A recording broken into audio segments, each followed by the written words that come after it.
How to go live on Instagram. It's pretty simple and a quick process, so without any further delay, let's jump right into the video. First thing first, you need to head over to your application Instagram. Make sure that you are using the updated version.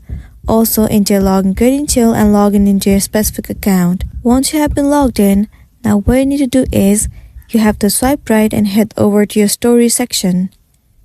At the bottom of the screen, you can see the option of live. Click on it. Now, in order for you to start the live, all you gotta do is click on this button at the middle. And within 3 seconds, the live will start and people will be able to join your live as well. Well, you can also select the audience as per your need. You can select close friend or everyone.